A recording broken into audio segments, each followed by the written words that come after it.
नमस्कार मित्रों, गजेंद्र ज्ञानधारा में आप सभी का स्वागत है। आज हम अलंकारों की श्रृंखला में अर्थ अलंकार का दूसरा रूपक अलंकार लेकर आए हैं। हमने इसके पहले उपमा अलंकार को पढ़ा था। तो देखिए, रूपक अलंकार जहाँ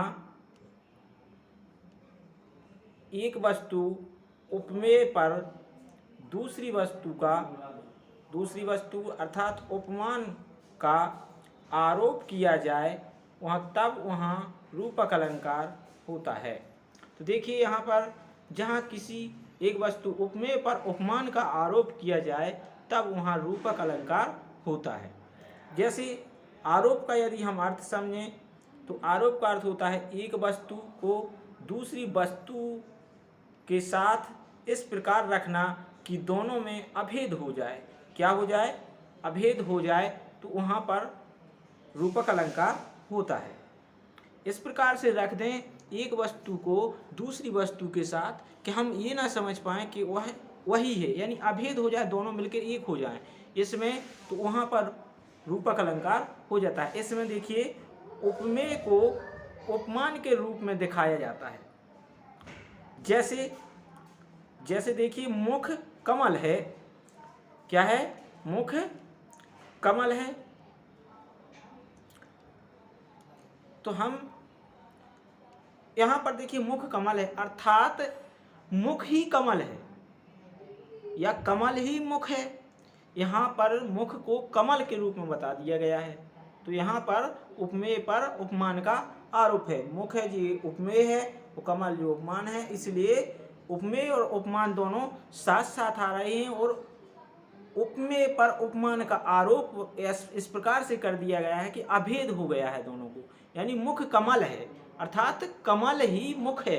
इस प्रकार से यहाँ दोनों में कोई भेद ना, अर्थात दोनों में कोई भेद ना मानकर दोनों को एक रूप मान लें तो वहाँ पर रूपक अलंकार होता है। देखिए, कितना अच्छा उदाहरण हमारे कबीरदास जी ने किया दोहा कि बिरह भुवंगम पे शिकर किया कलेजे घाव, उस साधु अंग न मोड़ी है ज्यों भावे त्यों खाओ। हमारे कबीरदास जी कहते हैं बिरह भुवंगम। देखिए, यहाँ पर उपमेय और उपमान दोनों साथ साथ आते हैं। बिरह भुवंगम, भुवंगम यानी होता है सर्प। बिरह रूपी जो सर्प है पे शिकार यानी प्रवेश कर गया है, और किया कलेजे घाव। कबीरदास जी कहते हैं कि बिरह रूपी, अब देखिए, बिरह रूपी सर्प, यहाँ पर उपमेय और उपमान दोनों साथ साथ हैं। बिरह जो है हमारा वह उपमान है, और वह बिरह रूपी सर्प जो है शरीर में प्रवेश कर गया है और उसने किया कलेजे घाव, अर्थात उसने हमारे हृदय पर आघात किया है। और नीचे लिखा हमारे कवि ने कि साधु अंग न मोड़हि। साधु है जो वह इससे विचलित नहीं होता, दुखी नहीं होता। वह कहता है कि ज्यों भावे त्यों खाओ, अर्थात तुझे जिस प्रकार से अत्याचार करना है तू कर ले, अर्थात हमारे ऊपर इस बिरह रूपी सर्प का कोई अधिकार होने वाला नहीं है। इसलिए यहाँ पर बिरह और बिरह देखिए, और भुवंगम यानी सर्प, बिरह रूपी सर्प, दोनों उपमेय और उपमान साथ साथ आए हैं, इसलिए यहाँ पर रूपक अलंकार है। हम नेक्स्ट उदाहरण, दूसरा उदाहरण समझते हैं। अधिक से अधिक उदाहरण समझें ताकि हम रूपक को अच्छे से समझ सकें। देखिए, हमने समझ लिया है कि इसमें उपमेय को उपमान के रूप में दिखाया जाता है। तो हस्ती चढ़िए ज्ञानी को सहज दुली चाडार। देखिए, कितना अच्छा लिखा, हस्ती चढ़िए ज्ञान को सहज दुली चाडार। वो स्वान रूप संसार है।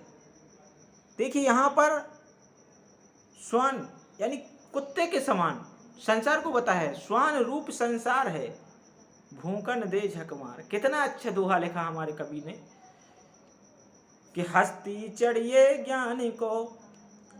हस्ती यानी हाथी, चढ़िए ज्ञान को, ज्ञान रूपी शस्त्र लेकर हमें हाथी पर चढ़ना चाहिए। ज्ञान के द्वारा उस सहज दुली चाडार, हम सहज रूप से हस्ती चढ़िए ज्ञान को, ज्ञान के द्वारा ज्ञान रूपी हाथी पर चढ़ सकते हैं। और ठीक वैसे ही स्वान रूप संसार है, भूकन दे झक मार। यहाँ पर भी देखिए स्वान रूप और संसार, यहाँ रूप भी आ गया है इसलिए भी रूपक अलंकार है। स्वान रूप यानी ये संसार जब हाथी निकलता है तो ठीक वैसे ही ज्ञानी व्यक्ति जब चलता है तो उसे चलने में आसानी होती है। किसी प्रकार की मुसीबत आती है तो उसे वो प्राप्त कर लेता है। हस्ती चढ़िए ज्ञान को, ज्ञान से हम किसी भी स्थिति को प्राप्त, किसी भी मंजिल को प्राप्त कर सकते हैं। वो स्वान रूप संसार है, जब हाथी चलता है तो स्वान रूप, स्वान यानी कुत्ते के रूप, ये कुत्ते के समान ये संसार है, इस स्वान रूप संसार है। भूकन दे झकमार, अर्थात कबीरदास जी कहते हैं कि संसार में ये संसार है जो वो कुत्ते के समान है, जो हमेशा बाधाएं डालता है। तो इसलिए जब हाथी चलता है तो कुत्ते भौंकते हैं। ठीक वैसे ही जब कोई ज्ञानी व्यक्ति होता है वह चलता है तो कई बाधाएं आती हैं, लेकिन उसे उनकी बाधाओं को पार करते हुए आगे बढ़ता जाना, उनमें नहीं उलझना है और आगे बढ़ते जाना है। इसलिए यहाँ पर भी रूपक अलंकार है, स्वान रूप संसार। देखिए यहाँ पर भी उपमेय और उपमान साथ साथ आया है। यहाँ विरह और भुवंगम यानी सर्प, यहाँ पर भी उपमेय उपमान शास्त्र में आया है, इसलिए यहाँ पर भी रूपक अलंकार है। अब हम और आगे समझते हैं। देखिए कितना अच्छा उदाहरण है, अधिक से अधिक उदाहरण समझते हैं ताकि हमारे ये समझ में आ जाए। रूपक अलंकार देखिए कि चरण कमल बंदो हरिराई। अब देखिए यहाँ पर इन दोनों के बीच में योजक चिन्ह भी होता है, ये भी पहचान, और उपमेय और उपमान साथ साथ आते हैं। चरण कमल अर्थात चरण हैं जी कमल ही हैं, चरण कमल बंदो हरिराई यानी चरण कमल के समान है। कमल के समान कर देंगे तो वहाँ उपमा अलंकार हो जाएगा, लेकिन चरण कमल हैं और बंदो हरिराई उनकी वंदना करते हैं। तो देखिए यहाँ पर भी चरण और कमल साथ साथ आए हैं, उपमेय और उपमान, इसलिए यहाँ पर भी रूपक अलंकार है। यह जीवन क्या निर्झर है। तो देखिए यहाँ पर भी यह जीवन क्या निर्झर है, जीवन क्या है निर्झर ही बता दिया है जीवन के लिए, इसलिए यहाँ पर रूपक अलंकार है। जीवन के लिए क्या बता दिया है निर्झर, उपमेय पर उपमान साथ साथ आ रहे, इसलिए यहाँ पर भी रूपक अलंकार है। अब देखिए कितना अच्छा हमारे कि मैया में तो चंद्र खिलौना ले हूँ, कितना अच्छा पद लिखा हमारे सूरदास महोदय ने। यहाँ पर भी देखिए चंद्र खिलौना, देखिए चंद्र और खिलौना यानी उपमेय और उपमान साथ साथ है। तो देखिए चंद्र को खिलौना बना दिया है यहाँ पर, अभेद चंद्र खिलौना ले हूँ, अर्थात चंद्र रूपी खिलौना प्राप्त करूँगा, इसलिए यहाँ पर भी रूपक अलंकार है। कृष्ण भगवान कहते हैं मैया में तो चंद्र खिलौना ले हूँ, अर्थात मैं चंद्र को ही लूँगा, वही खिलौना मुझे चाहिए। तो यहाँ पर भी रूपक अलंकार है। अब देखिए हमारे तुलसीदास जी क्या लिखते हैं इस दोहे में कि चरण सरोज पखारन लागा। अब चरण सरोज पखान, देखिए यहाँ पर भी योजक चिन्ह नहीं दिया है, लेकिन चरण सरोज किसके, कमल के समान, कमल रूपी चरण, चरण सरोज यानी जो पैर हैं वो कमल के रूपी हैं, कमल रूपी चरण पखारन लागा, कमल के रूप जो चरण हैं उनको पखारना बताया जा रहा है, इसलिए यहाँ पर भी चरण और सरोज दोनों साथ साथ आए हैं, इसलिए यहाँ पर भी रूपक अलंकार हैं। अब देखिए हम मीरा जी का एक पद लेते हैं, मीराबाई ने क्या लिखा है कि पायो जी मैंने राम रतन धन पायो। देखिए यहाँ राम रतन, राम और रतन दोनों साथ साथ आए हैं, इसलिए यहाँ पर भी उपमेय उपमान साथ साथ आते हैं, वहाँ रूपक अलंकार होता है। अब देखिए यहाँ हम अगला उदाहरण समझते हैं, 8वां उदाहरण समझते हैं। हम अधिक से अधिक इसलिए समझ रहे हैं ताकि हमारी समझ में रूपक अलंकार आ जाए। तो देखिए, प्रेम सलल से द्वेष का सारा मल धुल जाएगा। अब देखिए, प्रेम को सलल यानी कमल बता दिया गया है, द्वेष का सारा मल घुल जाएगा, यानी अंदर का जो अंधकार है वह नष्ट हो जाएगा।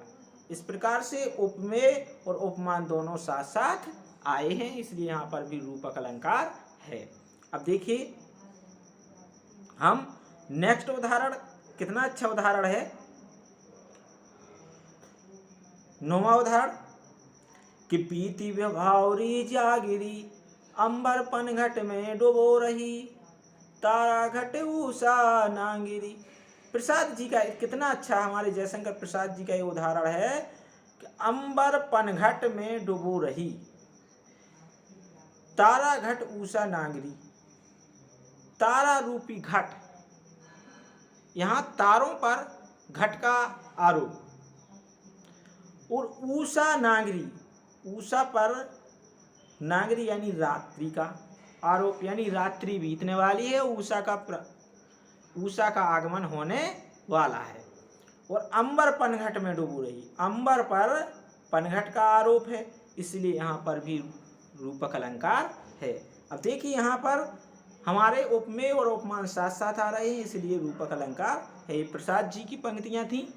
नेक्स्ट उदाहरण यदि हम समझें तो देखिए कि माया दीपक नर पतंग। देखिए, माया दीपक को किसके समान, माया को किसके समान, दीपक के समान। तो यहाँ पर भी हमारा माया को दीपक ही बता दिया गया है, और नर को क्या बता दिया है, पतंग, यानी कीड़े ही कह सकते हैं, या हम सूर्य के समान भी कह सकते हैं। तो इस प्रकार से यहाँ पर उपमेय उपमान साथ साथ आया है, इसलिए यहाँ पर भी रूपक अलंकार है। नेक्स्ट उदाहरण, हम 11वां उदाहरण, मन और मंदिर। देखिए, यहाँ पर मन मंदिर में अवधेश के बालक चार सदा तुलसी मन मंदिर में बिहरे, यानी विचरण करते रहे। ये भी गोस्वामी तुलसीदास जी का ही है। तो देखिए, यहाँ पर मन और मंदिर साथ साथ में आया है। तो यहाँ पर भी अवधेश के बालक चार सदा, अवधेश यानी अयोध्या की राजा दशरथ के बालक राम, लक्ष्मण, भरत और शत्रुघ्न सदा हमारे मन मंदिर में विराजमान रहे, विचरण करते हैं। मन रूपी मंदिर, मन ही मंदिर है यहाँ पर, इसलिए साथ साथ है उपमेय और उपमान। तो यहाँ पर भी रूपक अलंकार है। अब हम समझते हैं रूपक के भेद 5 होते हैं। कितने होते हैं? 5 भेद होते हैं रूपक अलंकार के। कौन कौन से होते हैं? सांग रूपक, निरंग रूपक, पारंपरिक रूपक और अभेद रूपक और तद्रूप रूपक। इस प्रकार से 5 भेद होते हैं रूपक अलंकार के। अब हम पांचों रूपक के भेदों को पढ़ेंगे। रूपक तो हमें समझ में आ गया कि उपमेय में उपमान का आरोप होता है, वहाँ रूपक अलंकार होता है। अब हम रूपक को पढ़ेंगे। पहला रूपक का भेद है सांग रूपक। साधन अंग यानी सहित, अंग सहित, जहाँ पर रूपक के अंगों सहित उपमेय, अंगों सहित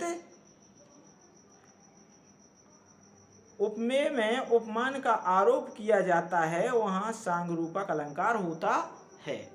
देखिए, यहाँ पर बताया जा रहा है कि जहाँ सभी अंगों सहित उपमेय में उपमान का आरोप हो, वहाँ पर सांग रूपक होता है। तो देखिए, हम उदाहरण से समझते हैं।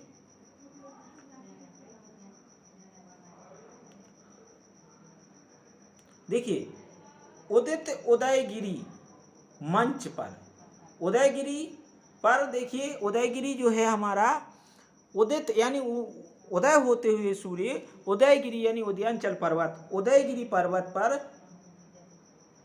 पर्वत का मंच पर, मंच उपमेय है, यानी मंच पर आरोप हो रहा है उदयगिरी पर्वत का। और रघुवर पर बाल पतंग, यानी पतंग यानी होता है सूर्य, किसका? सूर्य।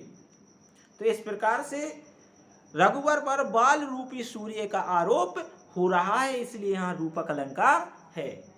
और विकसे संत सरोज सब, विकसे यानी खिले हुए, संत या जो है वो प्रत्यक्ष है, इसलिए उपमेय संत पर सरोज का आरोप, सरोज यानी कमल, खिले हुए, विकसे यानी खिले हुए, संत सरोज, संतों पर आरोप हो रहा है सरोज का, सरोज रूपी संत सब हर्षे, सरोज सब, हर्षे लोचन भृंग, और लोचन यानी होता है नेत्र, नेत्रों पर किसका आरोप हो रहा है, भौरे का, किसका, भौरों का। तो देखिए भौरों का आरोप हो रहा है, इसलिए यहां पर रूपक अलंकार है। लोचन, यहां पर देखिए उपमेय और उपमान साथ साथ आ रहा है, इसलिए यहां पर भी रूपक अलंकार है। नेक्स्ट उदाहरण देख लेते हैं प्रसाद जी का। बीती विभावरी जागरी, अंबर पर देखिए पनघट का आरोप हो रहा है, उत्तारा पर घट का और ऊषा पर नागरी का आरोप हो रहा है, इसलिए यहाँ पर भी रूपक अलंकार है। ये बहुत बार उदाहरण पूछा जा चुका है अभी तक एग्जाम में, तो बहुत ही मोस्ट है। सांग रूपक पढ़ रहे थे हम। अंगला रूपक का दूसरा रूपक है हमारा निरंग रूपक, इसको भी हम समझ लेते हैं। जहां अंगों का आरोप किए बिना, निरंग रूपक का परिभाषा यही कहती है, जहां अंगों का आरोप किए बिना उपमेय में उपमान का आरोप किया जाए तो वहां पर निरंग रूपक होता है। देखिए जहां अंगों का आरोप किए बिना, यानी बिना आरोप की ही रूपक अलंकार हो जाए वहां पर, तो देखिए यहां पर कितना अच्छा उदाहरण है। अवधेश के बालक 4 सदा, राजा दशरथ के बालक 4 सदा हमारे मन मंदिर में, यहाँ पर आरोप किए मन मंदिर में, देखिए उपमेय और उपमान साथ साथ है, इसलिए ये उपमेय है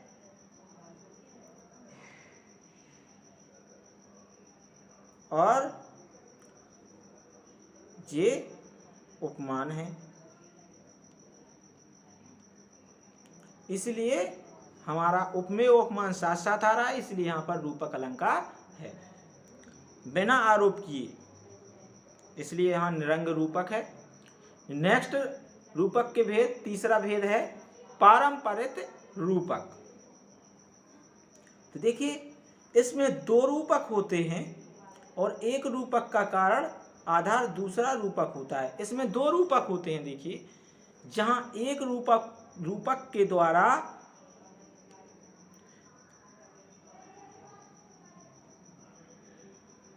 दूसरे रूपक की पुष्टि हो, वहां पर पारंपरिक रूपक होगा। इसमें 2 रूपक होते हैं और एक रूपक का कारण आधार दूसरा रूपक होता है। जहां एक रूपक के द्वारा दूसरे रूपक की पुष्टि हो, वहां पारंपरिक रूपक होगा। देखिए किस प्रकार से, उदाहरण नंबर 1 देखिए, यहां पर काल और कीट, उपमेय उपमान, फिर जीवन प्रसून, यानी एक रूपक के लिए दूसरे रूपक के द्वारा पुष्टि हो रही है, इसलिए यहाँ पर रूपक अलंकार है। क्रमशः कर्तन करता है, तो इस काल कीट जीवन प्रसून को क्रमशः कर्तन करता है। यहाँ पारंपरिक रूपक है क्योंकि एक रूपक के साथ साथ दूसरा पुष्टि कर रहा है। उपमेय उपमान यहाँ भी आ रहा है, उपमेय और उपमान यहाँ भी आ रहा है, 2 बार आ रहा है, इसलिए यहाँ पर पारंपरिक रूपक है। नेक्स्ट हम समझते हैं दूसरा उदाहरण। प्रेम अतिथि, प्रेम अतिथि है खड़ा द्वार पर, हृदय हृदय कपोत खोल दो। अब देखिए यहाँ पर भी हृदय उपमेय उपमान साथ में आया है और यहाँ भी उपमेय और उपमान साथ में आया है, इसलिए यहाँ पर रूपक अलंकार है। एक रूपक के द्वारा दूसरे रूपक की पुष्टि हो रही है, इसलिए वहाँ पर रूपक अलंकार है। हम रूपक के 3 भेद पढ़ चुके हैं। चौथा भेद है अभेद रूपक। अब देखिए, अभेद रूपक, जहाँ अभेद होता है उसे ही रूपक कहते हैं।